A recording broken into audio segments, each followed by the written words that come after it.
I just want to introduce myself to everybody who is joining this afternoon. Thank you so much for taking a moment on this Monday to be with us. I think we have people from all over the world, actually, so I'm really excited that this is happening. My name is Rebecca Soffer. I run Modern Loss, which you can find over on Instagram at Modern Loss. We are a publication, a community, a movement that is just solely focused on eradicating the stigma that surrounds honest talk on grief and loss, post-traumatic growth, resilience, and building community around it across the long arc of it. Because everybody, you know, who has loved anything or had any living thing that's important to them knows that, you know, grief is just really a part of life. It's a normal part of life. And it's something we're all going to go through. And we're not good at talking about it yet for some reason. I find that weird. Because we're at a year of COVID-19, which we're going to get into in a minute. But Modern Loss is here to eradicate that stigma. And so happy to be with you in partnership with 1-800-Flowers, because they are a company that really recognizes eradicating the stigma around grief and loss. They have been a wonderful partner of Modern Loss for a few years now. They're some of my favorite people to work with. They also have beautiful flowers, amazing products, but more than anything, they just get that life is not a black and white thing, that it's just really not like, oh, you know, like Mother's Day is coming and it's all happy. You know, Mother's Day can carry an underbelly of bittersweetness to it. Birthdays can, winter holidays can, all the things that we, you know, like to think of as celebratory events. You can celebrate them and also dread them at the same time, because life is one big shade of gray. And so at Modern Loss, we really try to shine a light on that fact and make you feel less alone in that reality and build community around it. And so I just want to thank 1-800-Flowers. They've been an amazing partner. This is our third installation of our Light After Loss series, which is shining a light on the real experience of loss and grief and building resilience along the way. I'm so happy to be here for this episode. Although I think I'm supposed to pin a comment, Mia. I think I might have missed the comment, so forgive me, but I will mention it a few times. Today is, you know, it's March 1st. Can you believe it? Like, what? It's crazy. I feel like it's like March 1st of like 2020. I'm really glad it's not. I know. It's crazy. And like, we are here and all the memes have been telling us that March is coming, and suddenly it's here. And it's March 1st. It's a day that I know that from Modern Loss side and many organizations that are focused on COVID and loss and awareness around the grief that this pandemic has spawned. I personally have written about the fact that we are at the onset of a huge grief pandemic that is going to outlast the actual pandemic. Mm-hmm. And so all of this stuff is stuff we have to start talking about urgently, you know, sooner rather than later, because we're in it, even if we don't like it.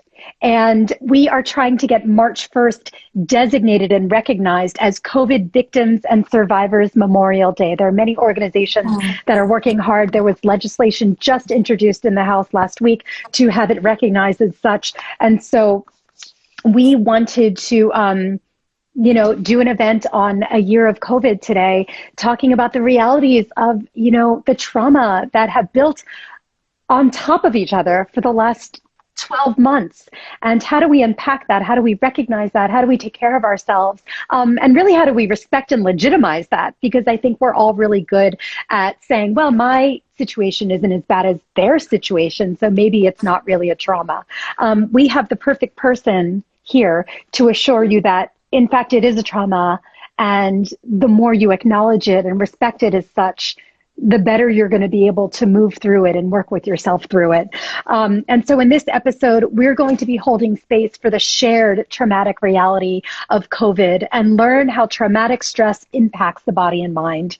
We are here with a favorite person of mine, I have to be honest, Dr. Pria Alpern. She's going to help us understand common reactions to pandemic stress and share some helpful coping mechanisms. I know I always need them. Dr. Alpern, who I believe, are you in New York City? Where are you right now? I'm in New York. Yeah. Yes. New York City. New York City, one of the places, one of the original epicenters of COVID. I think back to March and all I hear are sirens in my head over and over and over again. Dr. Alpern, just to let everybody here know, is a clinical psychologist, as she said, in New York City, specializing with trauma and loss. She has dedicated her career to helping patients overcome emotional challenges via the mind-body connection. And she specializes in a therapy called EMDR, which is eye movement. This is a hard word for me to say. Desensitization and reprocessing and somatic experiencing approaches to psychotherapy. She serves on the executive committee of the Integrative Trauma Program at the National Institute for Psychotherapies and is a special clinical professor at LIU Brooklyn.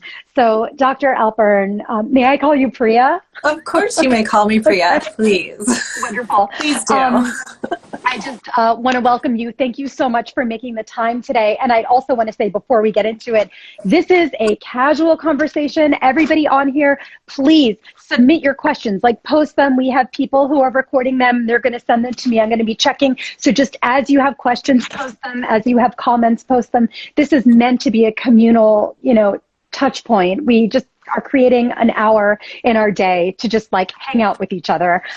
So I'm going to just jump right into it. Please, please, please, though, ask your questions. We will get to them later in this session. So Pria, let's just get right into it. Let's do. Yeah. How are you still doing? In COVID. I mean, I'm alive, like my baseline is I'm alive. So that's something. I have a pulse. Thank you for asking. First of all, I appreciate that. I'm fine. It's been a hard year. It's like, I just said, it's funny. It just like came out like, my first question to you is like, how is COVID today different than it is from a year ago? A year ago, as I was saying, I think about COVID and I hear sirens and I think of uncertainty and I think of like, what is going on? I literally don't know what's happening. What is this new thing that my brain is trying to stretch around so quickly, while at the same time, all of a sudden my kids are out of school and I can't go to my office? Like, tell us, where are we at now with where we were at a year ago? I've been thinking about this so much, Rebecca, because I feel like our reaction to acute traumatic stress is so different from how we are reacting now to a prolonged period of having endured over a year of chronic traumatic stress, right? So if you think back to a year ago, we were like, okay, this is like kind of scary. Is this really going to get bad? How bad is it going to get? And then it was just like this big crescendo. And most of us in New York City at the time, which is where I was and where you were, right? We were like, oh my God, this is so scary.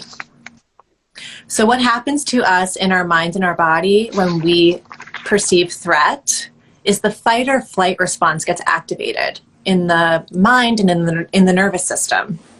And so that leads to like this incredible physiological arousal that you probably remember having. I definitely remember having it. When we experience threat, we want to get out. We want to get away. Think about all the people who left and then COVID followed them to where they were going because it was everywhere, right? And so the way that many people were feeling a year ago was heightened levels of anxiety, heightened levels of physiological activation, shock and intense fear. Now, a year later, we've been living with this. This has become our reality, our shared traumatic reality.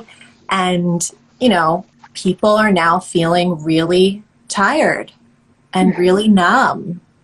And a lot of research on trauma shows that actually within the first 6 months of a traumatic event, it is normal for us to feel really physiologically activated. And then as time goes on, we can feel more constricted and more depressed and kind of just like numbed out.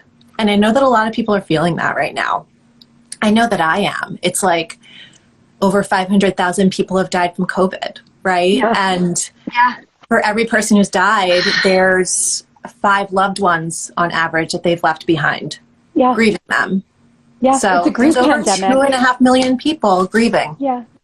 Just for COVID losses. And that's just, I think it's even more, but like, that's just in the United States.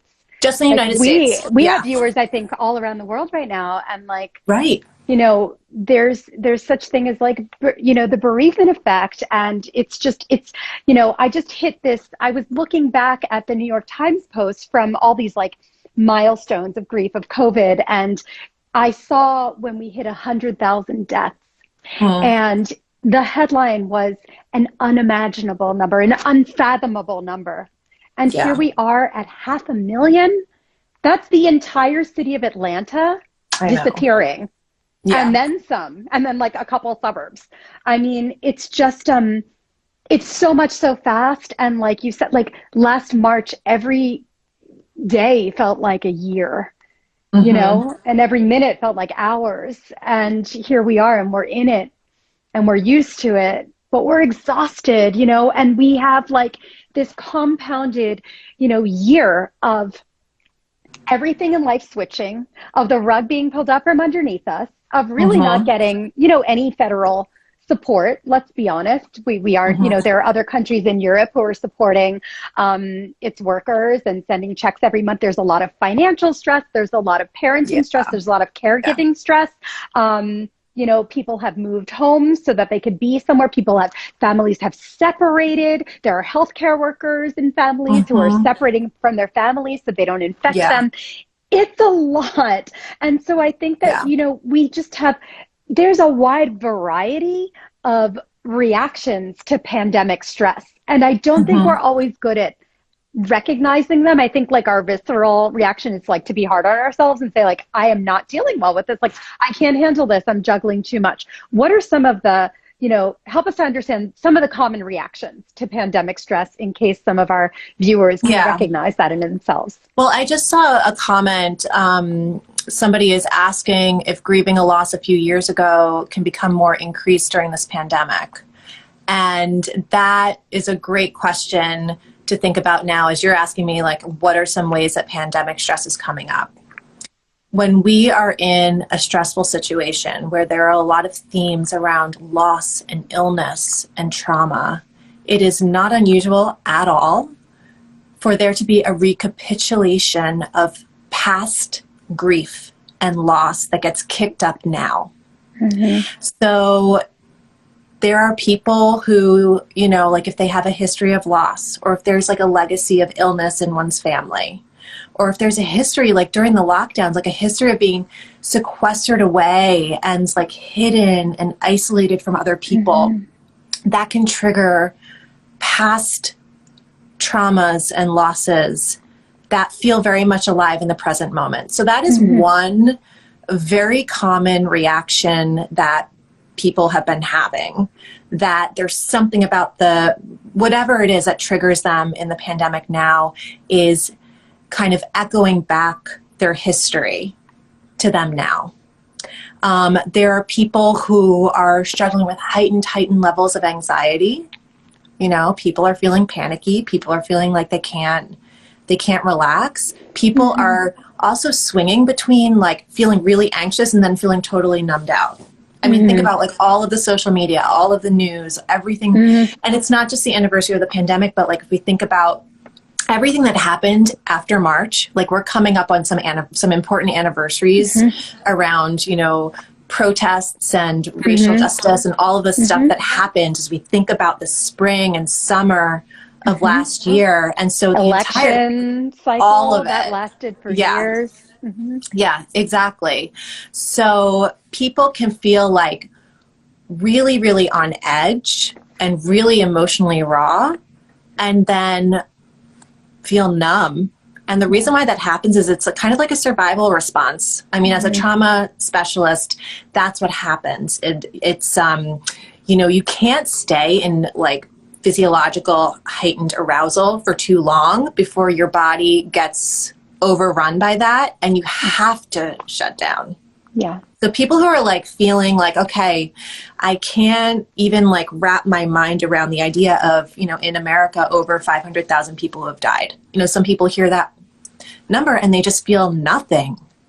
It's not because you don't have empathy. It's not because you're a compassionate human being. It's because it is such a painful number to hold that it's how you cope by separating out those feelings from yourself. And it's also tough because, you know, it is a survival mechanism, and yet we are surrounded by people. I think it's safe to say 1 out of every, you know, sorry, I'm only quoting United States statistics, but like you said, I can only handle knowing so many statistics. It's like traumatic for me to learn too many details. 1 out of every 600 and something Americans have died from coronavirus now. Yeah. And so chances are that all of us know of somebody. And so we're surviving, and we're like going back and forth between like feeling all the things to like trying to feel nothing so that we can survive. But we're also, you know, surrounded by people who really need our support.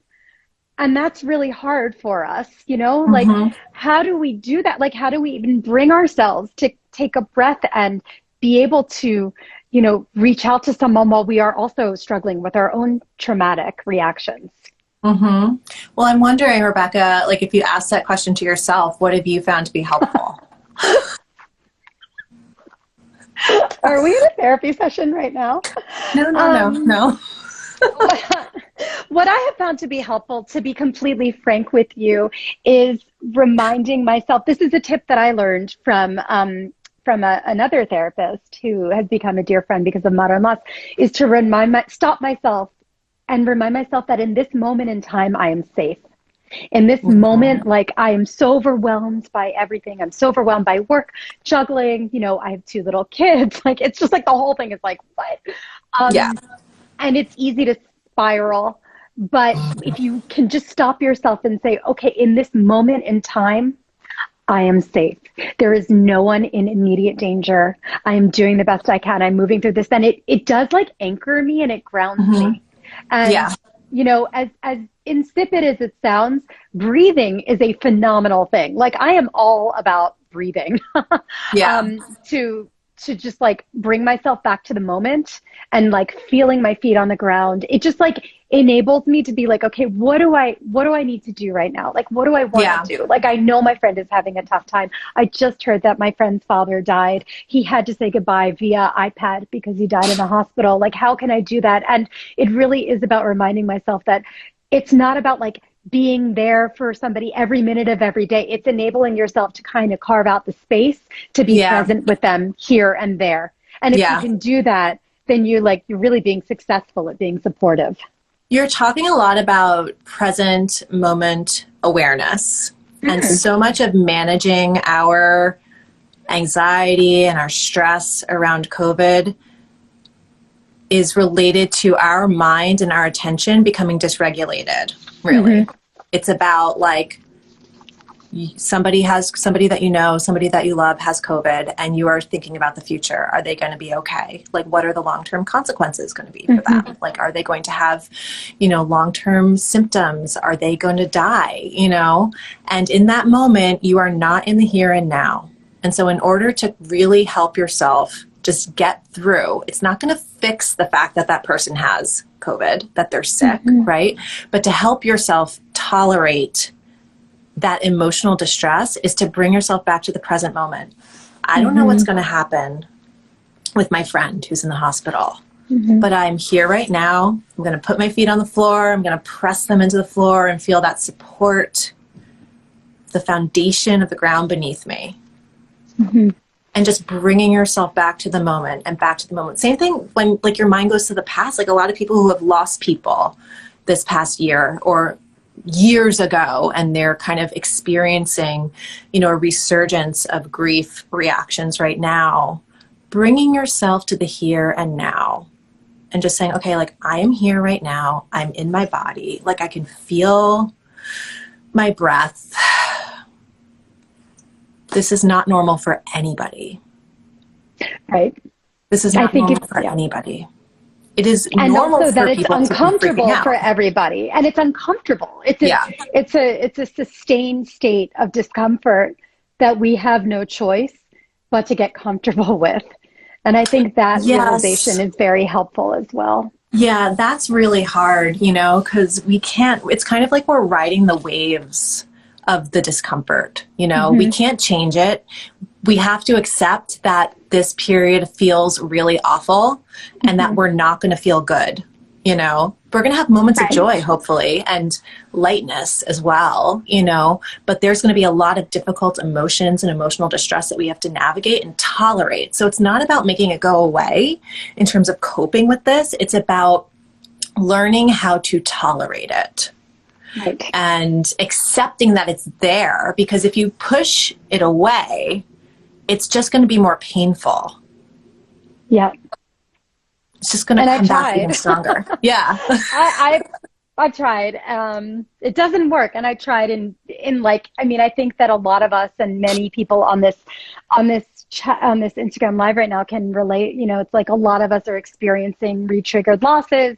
It's a lot. And I think a lot of us are remembering what it feels like to be in those early days of grief after we lost somebody. There's, I think, like, what we want people to know is that, like, your grief is very real during this pandemic, even if you're not directly grieving the death of somebody who died from coronavirus. I think that also helps you to, like, legitimize, your experience. And I think that we went a long time in at least the United States without acknowledgement that all of these losses are in fact very real losses. They really are. Yeah.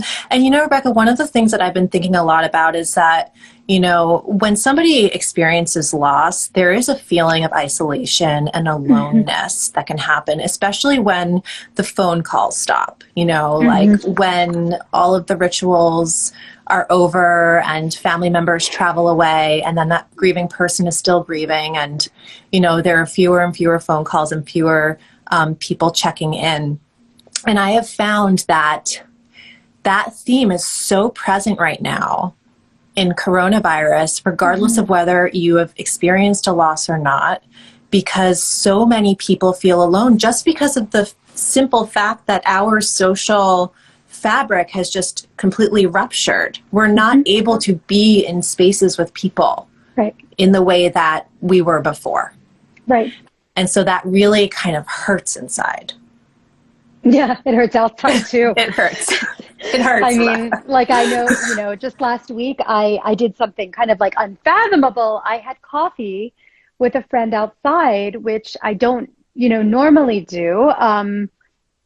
New York is having its own variant running through the city. There's, like, vaccinations are ramping up, but, a lot of people are not still being very, very social in the depths of winter. And I could not believe, like, how much lighter my entire existence felt after a half hour walking outside with somebody. It was just like this foreign feeling of, like, being in somebody's presence who wasn't my immediate family. It just felt so amazing. And it really, like, I had two reactions. One was, wow, this feels so amazing. I have to do this more. And, like, also just like, wow, like, it's so painful that I've been missing this for a whole year and then some, it's a combination of sadness and having it feel good. Like, that's totally normal to feel those conflicting emotions at the same time. Right. And so that, for me, the coffee thing was self-care, right? And I would love to think about that, talk about that a little more. I think we do have, like, a bunch of questions, which is great. I keep touching this because I feel like I'm going to freeze. I want to talk about self-care because I think that it's like a buzz term, right? It's like, oh, practice self-care. Like, what does that mean? Like, drink water? I think self-care can mean, yes, it could be, like, but it could also mean a lot of other things. And I think a lot of it is very personalized, right? Some of it can be quirky and some of it can be prescriptive and, grounded in research. And some can just be like a new, a new ritual that you create for yourself. I think that we need to think about it as, like, less of like a hot buzz term that's like a hashtag, and more something that's like, it's actually legitimately important to practice self-care. It's deserving of respect. It's deserving of, self-reverence. It's not something that's like a soft skill kind of thing, that you should brush away, because it really is about, like, checking in with, like, what do you actually need and feeding it. Can you, can you talk about self-care as a means of, like, not being something just performative that's on social media and surrounding, like, drinking water, but really, like, how do you really get deep into it? And, Yeah. you know, a follow-up is like, what do you do? Like, what does a trauma therapist do to practice self-care during a global pandemic? Such a good question. Thank you. So I think a lot about self-care, and I feel like it is kind of like a trending kind of buzzword that's floating around there on social media. And there are a lot of things that I've seen recently around like, well, this isn't self-care, but this is. I don't know if you've seen that. Yes, I have. But like, you know, like going to the grocery store without your children is not self-care. That's an errand that you're running.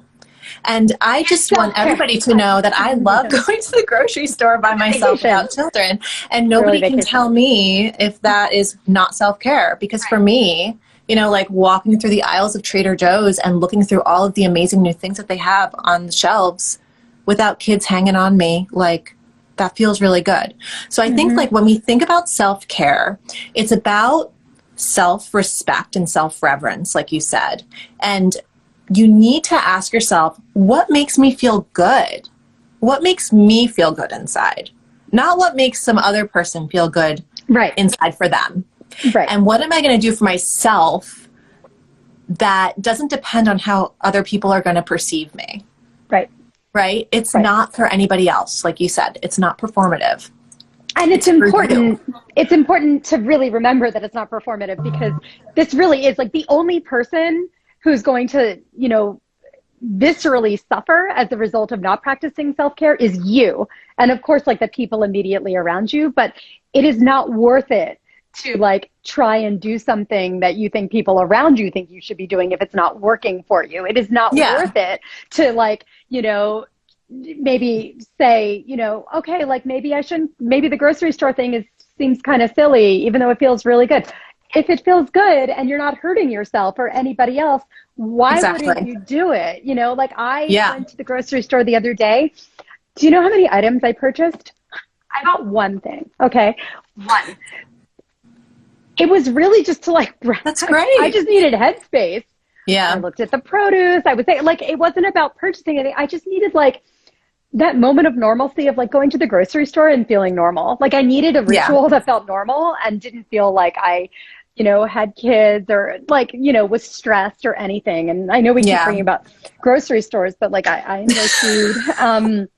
That's a really big pandemic loss, Rebecca. Like just the fact that grocery stores transformed into these really scary places when so many of us love going food shopping. It's true. It's true. I mean, like, can you give a couple other examples of like, you know, of course there's like physical activity, self-care. There's a lot of different things we could be doing. But like, what are some examples of ideas that you could suggest to people who are really still in relative isolation? You know, my hope is that the world will increasingly open up over the months, because I have to choose optimism. I have to choose hope. It's the only way to go for me. But you know, what do we do? Like we can't just go to the grocery store all day. Right. I know. So I think about self-care in terms of different categories, really. I think about just basic needs, like in terms of sleeping enough, getting enough sleep, putting food inside of your body that makes you feel good. And that may not necessarily be healthy food. Like if you want a burger and fries and that makes you feel good inside that day, you should do that, you know?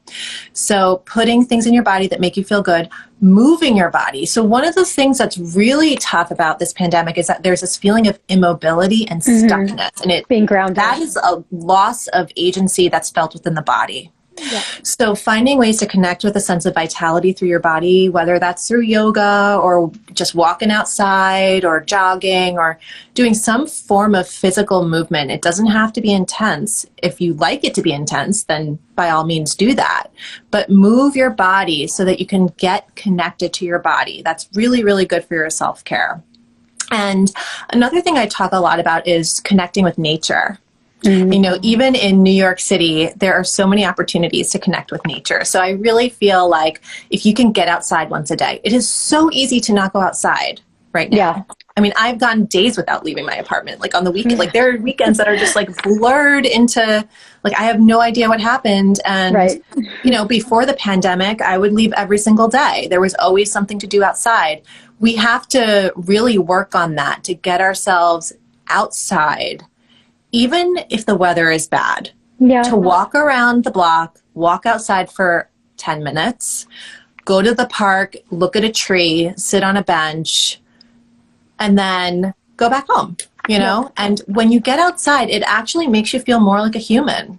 I don't know if you experience that, but like... Oh, absolutely. I always say, for me, like, nature never fails. I mean, unless it's like, you know, what happened in Texas, and that is a big failure. It's more like power grid failure. But in general, like, exposure to nature never fails. And it is so immediate. You know, I feel like I've become very hardy. I've been spending most of this year in Western Massachusetts in the Berkshires. So I'm like surrounded by nature. That's like my only option. I don't have a lot of other options. And yesterday, it was kind of gross. It was gross. It was actually gross outside. It like was raining in the morning and there's snow on the ground. And like, this is like not a recipe for like a lovely winter outside experience. But I took my kids on a forced hike. We did a 30-minute loop, a flat loop in the wet snow, and we all had a really great time. I mean, I brought cookies, I brought sugar. I'm not dumb, but it was so incredible how different I felt after 30 minutes. And again, like, it wasn't even like my ideal outdoor activity. It was just the exposure to something that wasn't artificial. You know, that wasn't an artificial light or an artificial screen or something man-made. Like, I just needed to look at like the sky and trees and hear wind. And it really does like regulate you. It really does. It really does. And most of the time people feel better when they do it. True. Yeah. And it's cliche because it's true. It works, you know? So I want to get to some questions in a couple of minutes, but I want to talk about resilience. Another buzzword, another like, you know, pop, you know, psych buzzword. But, you know, there's a lot of talk about vicarious trauma, right? Which is like, I feel like we all experience that, you know? It's, you know, we've all been traumatized. I think we all have extreme doubts when we're in the depths of our trauma and the depths of our pain as to whether we're going to not just like move through it. I think some of us, like, we realize like, okay, we're going to live it. We're going to live through it. We're going to survive it. But are we going to thrive on the other side of it, or as we move through it? Like, how do we thrive? How do we really take, like, what do we take from this experience that we would give anything not to have, by the way? I'm not trying to be Pollyanna-ish and say like, oh, but there's a silver lining to COVID. But like, the thing is that like this pandemic is happening. And we have no choice but to kind of reflect upon it and think about what we can take from it. So can you talk about like, you know, how can we harness and grow whatever inner strength we have and use it like as a muscle that we can make stronger?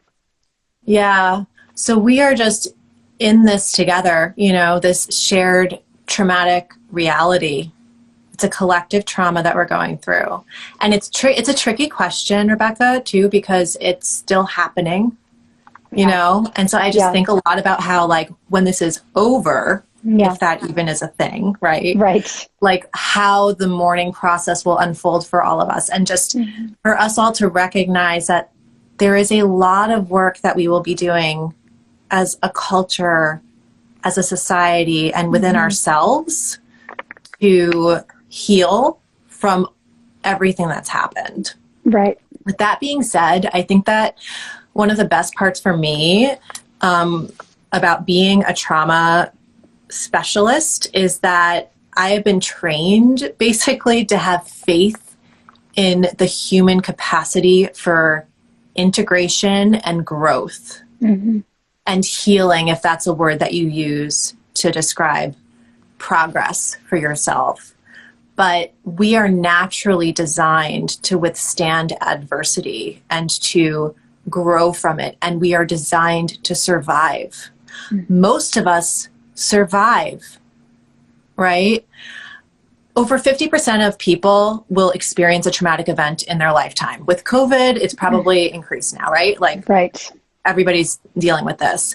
There's a percentage of people who go on to develop post-traumatic stress disorder, but the majority of people who live through trauma integrate that trauma on their own. And I think that really speaks to the resilience of people and of humans, that we can kind of move through these experiences. Yeah. And the thing that I think a lot about too, Rebecca, is we talk a lot about vicarious trauma, right? But I came across this term called Vicarious Resilience recently, and I was reading about it, and it's originally a term that's used to describe therapists' experience of resilience, how their resilience kind of increases inside of them as they treat their clients who are healing from their trauma.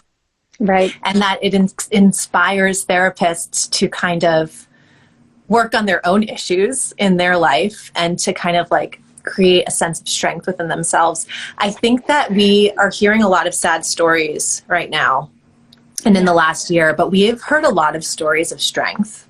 We have friends and family members and people who have inspired us to keep going and to push through and to kind of deal with this in a way that's healthy and inspiring. And like good stuff has happened too, right? So sometimes it's just like about how you think about it. Like people have had babies, people have gotten married, people have written books, people have, started new jobs. Like, people have had really good things happen. And I think that we can kind of draw from that strength and kind of use that as we share those experiences with one another to help us be like, okay, like it's not like, yes, this is awful, but look at all the things that we can do still. And look at how strong we are. I love that. I love that. And I think it's just like this reminder that like we can do hard things. We can do hard things. And I think that any of us who have already lived through a trauma, I personally have, I know that many people watching this and who will watch this have, remember when you thought you weren't going to get through it?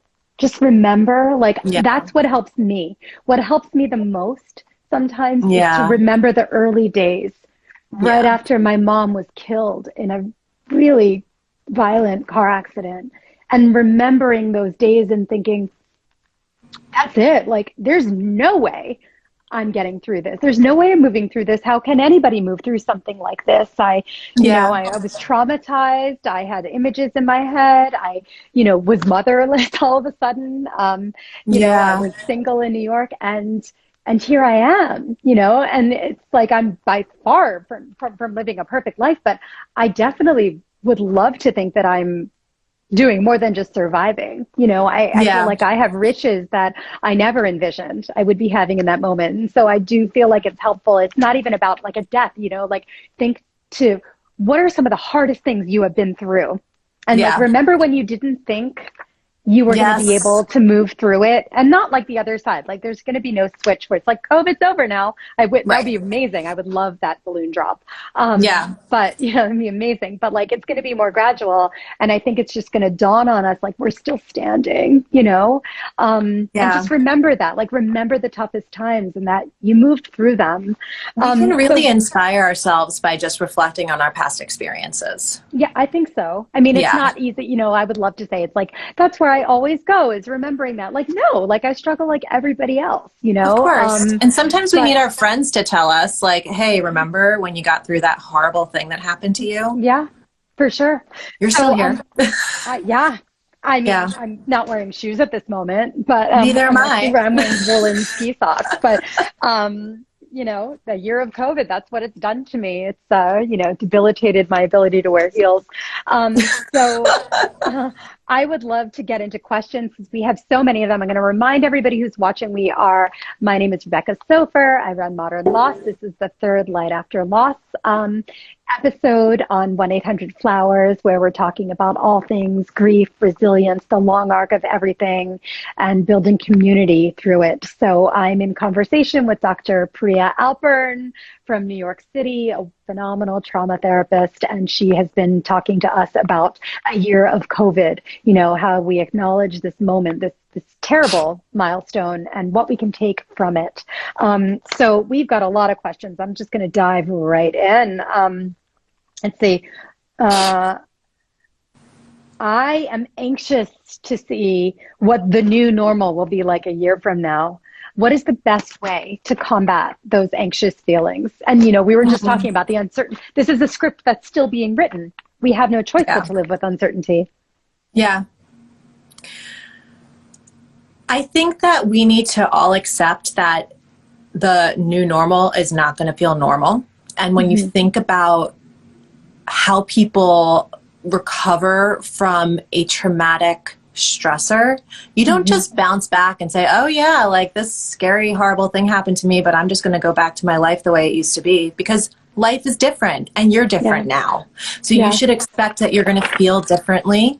An example that I've been thinking about is like the day when public health officials say that it's okay to not wear a mask in the subway. Who's going to do that? I don't know. I know I'm not going to do that. So it'll be tough. Let yourself hold the reality that it's normal for you to feel anxious about things changing. And that you can be patient with yourself and take the time that you need. Yeah. Take the time that you need and don't push yourself, because that can lead to some really stressful situations. But it's like for some people, it might just be like walking by the restaurant before you sit down in the restaurant. And another person might not want to go yet, and that's okay. Does it help to ever visualize, I know that you can only visualize so many permutations and combinations of scenarios. Is it getting ahead of yourself to visualize how you might deal with a certain situation in the future? Or I think that's great. Yeah. Okay. Yeah, I think that's great. It's like mental rehearsal. Oh, I'm so sorry. It's a busy time for trauma. It's the mailman. Ooh. Okay, so what was I saying? Oh, you were asking about mental rehearsal. Okay, so I think it is really helpful to envision a future without COVID and to imagine what that will be like for you, and to practice it in your mind and to kind of run through all of the scenarios around what might come up for you or the anxiety that might present in certain situations.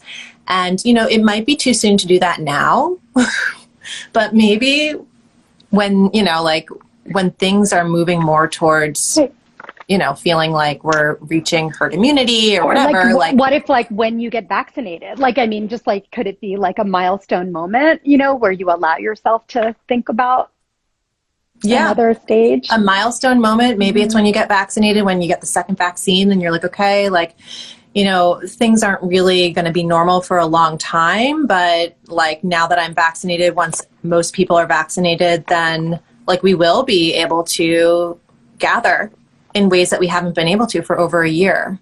Yeah. So, I think it can be helpful to imagine what that might be like, and to talk also with the people who you're close with about how you're feeling about that. Because I would imagine, I know that you are not alone if you are feeling scared of hanging out with your friends without a mask on, right? Or if you're feeling, I can't imagine getting on an airplane or, going to a restaurant or whatever it might be. Talking about it and naming it can actually make it feel less scary, because then you're also really, you're not alone. Right. It removes the charge. Too. So another question. Let's see. Here we go. I run a grief group for seniors. Now we have COVID grief on top of death of loved ones. Grief and aging.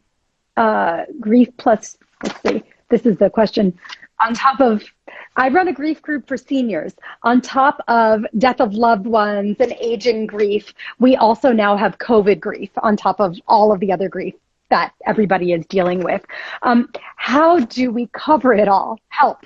How do you cover all of that grief? It's all the grief. It's so hard.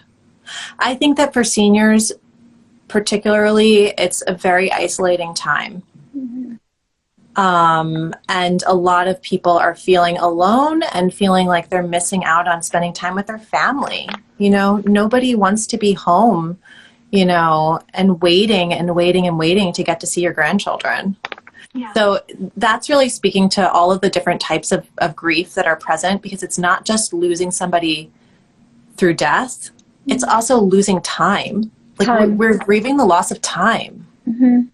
There's nothing that we can do to fix that, you know, like there's no way that we can change that, and we can't go back in time and change it. And, you know, like we have to wait. And so it's very, very painful. I think that some of the practical strategies that a lot of people are using have to do with like meeting up outside and making sure, like helping your parents or helping grandparents get their vaccines as soon as possible, just so that there's that sense of assurance, you know, even though you still have to exercise social distancing and precautions and all of that, but just one step forward, you know, that's what the vaccine represents, like a step forward towards reuniting with the people that we love. And I think that it really is, it's hard to cover all of the grief. It is. It really is.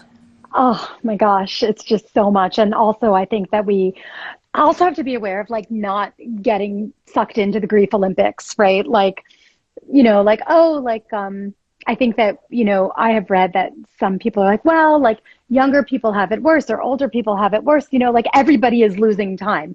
Every single person. There was just a big article on, I think it was Spain over the weekend about how college students are just struggling. They're like, every month lost right now feels like a year. And, you know, I look back and I'm like, oh my gosh, like, it's not that I have extreme sympathy and empathy, but it's like my mind, you know, first goes to like, oh my God, they're so young. Like this is going to be over in a year. But like when you're 18, that is forever. Those are like formative years. That's when you're figuring out who you are and what you want.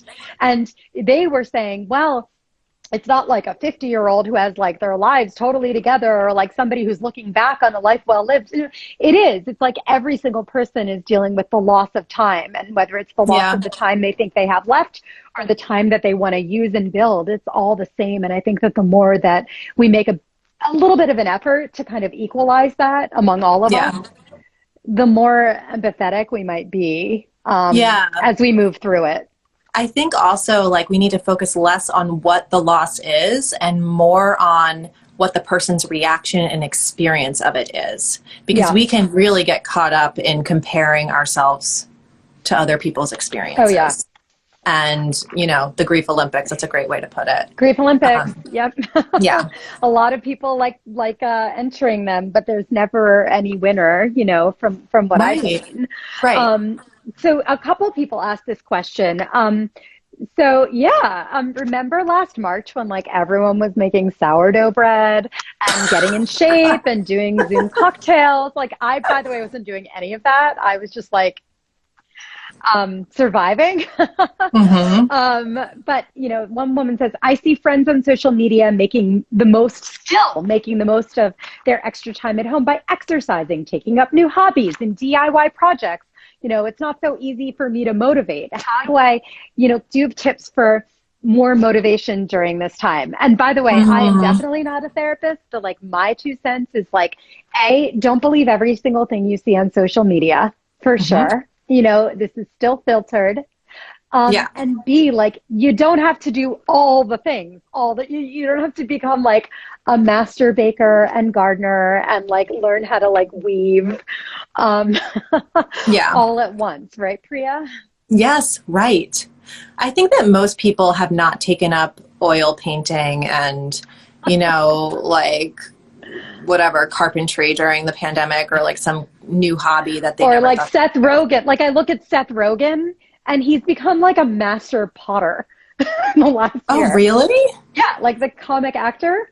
He's like good for him. Potter, and I'm like, oh my God, that's amazing. It's like gorgeous glazing. And I'm like, I like have not done, I thought I would do one organization, like literally the integer is 1. I had 1 on my docket for the last year. And my husband will tell you, it's not done.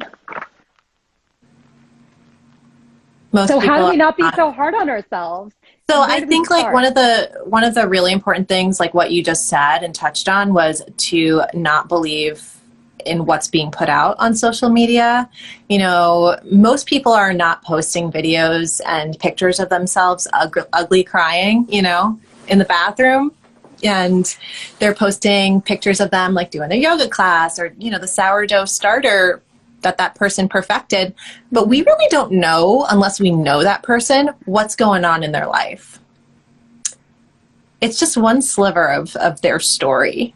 It's true. And so that is really, really important to keep in mind. If anything on social media is making you feel badly about yourself, I think that you might want to ask yourself, like, how much should I be, you know, like consuming social media? Right. Or maybe I should be like unfollowing certain accounts Right. or muting certain people who are making me feel like I'm a loser who can't get anything done, right? Right. Yeah. And then in terms of motivation, this is also a byproduct of that feeling of feeling numb and kind of depressed and constricted after over a year of living during a pandemic, is just that we're so tired and burnt out. So a natural response is to feel like you don't have motivation. Like we're just like done. Yeah. We don't want to do things, right? So what I like to think about, I actually posted about this today, is like, instead of setting goals to motivate yourself, like think about what your intention is for your day. So intention is like more of like, it's like a wider, more broad perspective, rather than like, I want to exercise and I want to like cook dinner. You know, you think about like, I want to feel good in my body, and I want to have positive interactions with the people around me today. And I want to feel healthy. And so like, if you bring that attitude to your day, then you will probably end up doing things like going on a walk and moving your body and exercising, or like calling a friend or FaceTiming somebody and saying, hey, how are you doing? Right? So I think it's really helpful to think about that. Like, what are my values for myself? So I think we're going to do one more question, because then I have some points that I'd like to finish with. But so this is actually a big one, because I think it's like, you know, we're so, you know, focused on, I have seen this on many boards actually around the web. Some people in like a parenting group I'm on, there have been a couple posts about like, is anyone else kind of living their best selves during this pandemic and scared to talk about it? Like, I'm an introvert. This has been like my dream come true. Not like the death and the illness thing, but like just the pace of life and the parameters of life that people are living with. One person wrote, personally, I have found grieving the loss of my husband and life as I knew it gave me resiliency skills such that I have thrived during COVID. Yet I feel guilty to mention this because most are suffering. And like, I have actually seen that in many places. So, you know, it's like, how do you toe that line? How do you like still have friends and like still talk to people when you feel that's okay? That's beautiful though, what that person wrote, because that is post-traumatic growth. Yeah. That is how we grow through our experiences. And I think it is really hard because a lot of people are struggling, and you don't want to, you know, like make somebody feel envious towards you because you're feeling like you're thriving or you're doing better than they are. But I think that maybe what you can do is think about how you can bring your strengths to them, to inspire them and to help motivate them to push through. You know, can you give me an example of like the idea of like vicarious resilience? And you would want to just, I mean, I don't have an example off the top of my head, but oh, there you are. No, you're here. I think that just empathizing and sitting with that person and being like, you know what, like you can be a motivator. You can be like, let's go do this thing. Let's go for a walk. Let's go get coffee. You know, like the positive energy of somebody who's doing well during a pandemic can only help the person who's struggling. Yeah, that's true. as long as you're not saying, well, I'm doing fine. Right. Like, right. You don't want to we do both that. have the same reaction, right? Well, no one ever benefits from that kind of, I mean, like when you're grieving, no one ever benefits from, someone saying, well, at least or what you should do. I mean, it's like, it's just showing different, it's showing and not telling, right? It's like so many times we want to be shown resilience and not told what we should do, or not like told how to do it. It's like, we just want examples. We want modeling. And so like this person who wrote in, she's like an amazing model for tough times. Amazing. Yeah. So like wherever you are, thanks. And keep it on. So we're going to end in a minute, but I just wanted to, Pria, thank you so much for being with us today. I'm sure Thanks for having me. It's a busy time for a trauma therapist, and we really appreciate that you made the time to be with us today to talk through a year of COVID. It's a pleasure. And all of this stuff at 1-800-Flowers. So, Pria, where can people find you? Your account will be tagged, but where can people find you? So my Instagram account at Center Psych. You can Google me, Pria Alpern. I have a private practice in New York City where I'm part of a team of 3 psychologists that specialize in EMDR. Our website is centerpsychologygroup.com. So great. And I just wanted to mention a couple of things from 1-800-Flowers, because as I mentioned at the top, today is March 1st, and this is a day that many groups and many individuals are trying to get recognized as a COVID Memorial Day, COVID-19 Victims and Survivors Memorial Day. I think there is great need to have an official recognition of the terrible toll that this pandemic is just forcing upon the world. And so hopefully that will come to fruition. 1-800-Flowers has been involved in this wonderful project called the National Flower Heart Project, and it's happening today.